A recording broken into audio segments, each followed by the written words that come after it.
is the Lion of Judah.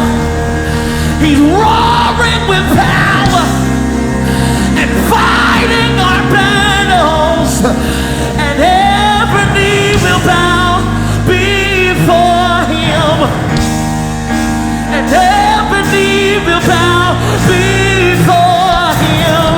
Hey, our God is the Lion of Judah. He's roaring with power and fighting our battles, and every knee will bow before him. And every knee will bow before. Say, our God is the Lion of Judah. He's roaring with power and fighting your battles. So every knee will bow before him, and every knee will bow. Yes, God. Say, our God is the Lion of Judah. He's roaring with power and fighting your battles. And every knee will bow before. Say, and every knee will bow. Everybody lifting up in here. Say, our God is the Lion of Judah. He's roaring with power and fighting our battles. So every knee will. And every knee will. One more time, say, our God is the Lion of Judah. He's roaring with power and fighting our battles. Every knee will bow before him, and every knee will. It's another part. Say, our God is the Lamb that was slain for the sins of the world. His blood breaks the chain. Every knee will bow before the Lion. I can name the Lamb. Every knee will bow before the Lion. Our God is the Lamb. Our God is the Lamb that was slain for the sins of the world. His blood breaks the chains. Every knee will bow before the Lion. And every knee will bow before the Lion. Our God is the Lamb that was slain for the sins of the world. His blood breaks the chains. Every knee will bow before the Lion. And every knee will bow before the Lion. Say, our God is the Lamb that was slain for the sins of the world. His blood breaks the chains. Every knee will bow before the Lion. And every knee will bow before the Lion.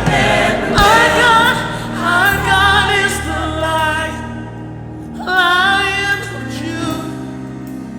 He's roaring with power, and he's fighting your battles, and every knee will bow before him,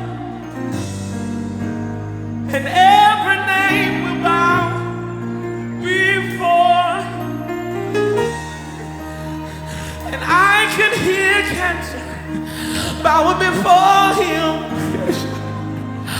and I can hear disease bowing before him.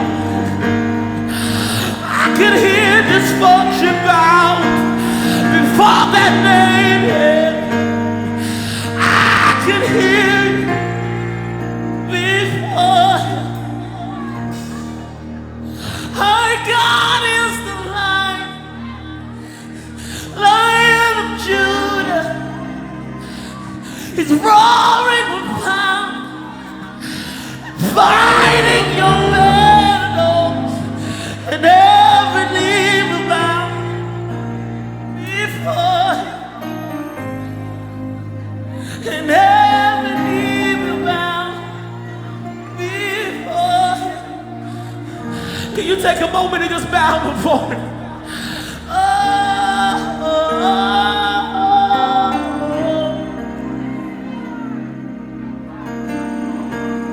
We bow before the King. We'll bow before the King. We'll bow before the King. We'll bow before the King. We'll bow before the King. We'll bow before the King. We'll bow before the King. We'll bow before the King.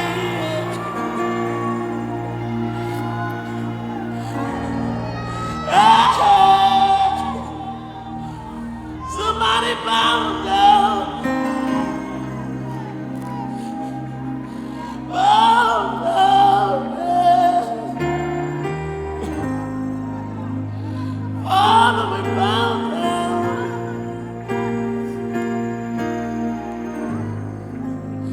Is every knee bow before you? Our God is the Lion of Judah. He's roaring with power, fighting a battle. Every knee will bow.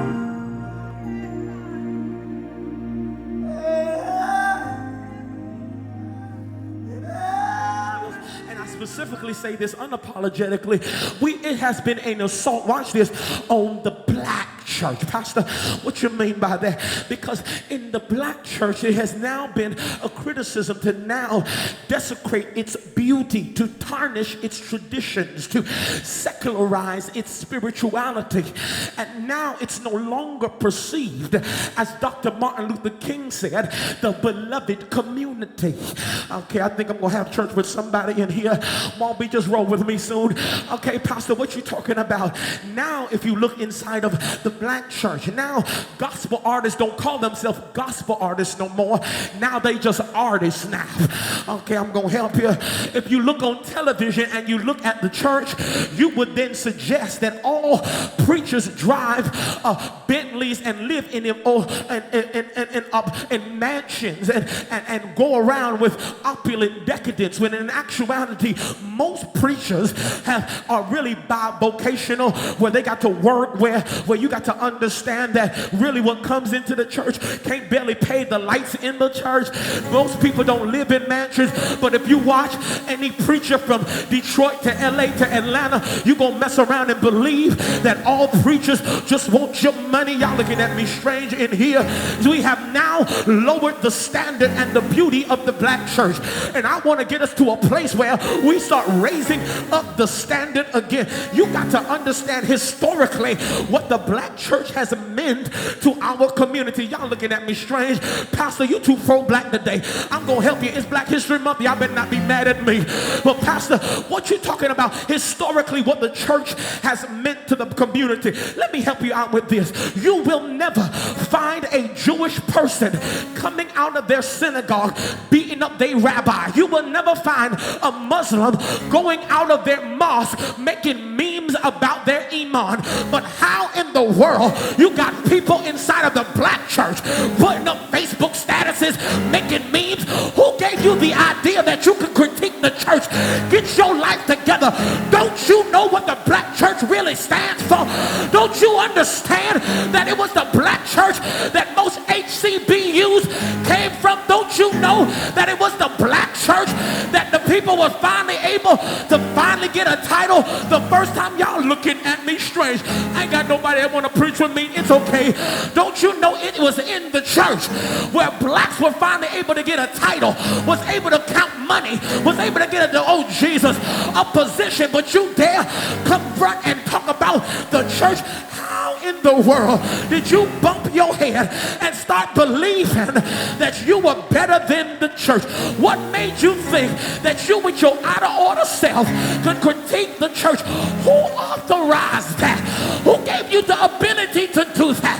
Baby, you are out of order. You will never find a Jewish person on Instagram or Twitter talking about their church, talking about they only want my money.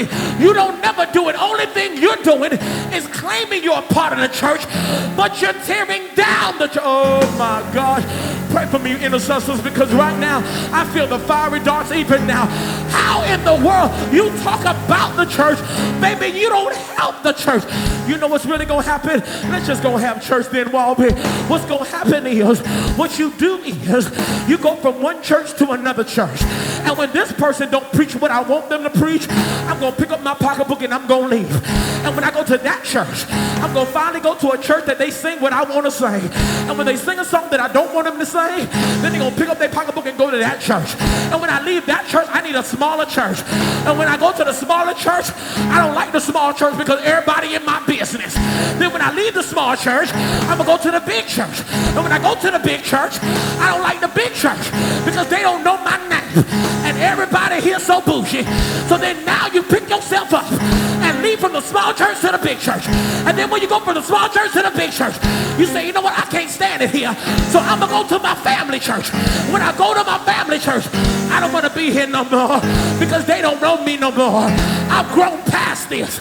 I've outgrown it. I need somebody to catch me and be me. I need someone to love me for who I am. So then you go home and then you watch church on TV and then you critique the church as a whole, acting like you're contributing to the church. And when you get tired of watching the church on TV, now you start watching the church online. You don't dress up and your lifestyle's messed up. And then now you mad at critiquing the church when you haven't helped the church in its development, its effulgence. How in the world you got a problem with the church when all you try to do is suck from the church?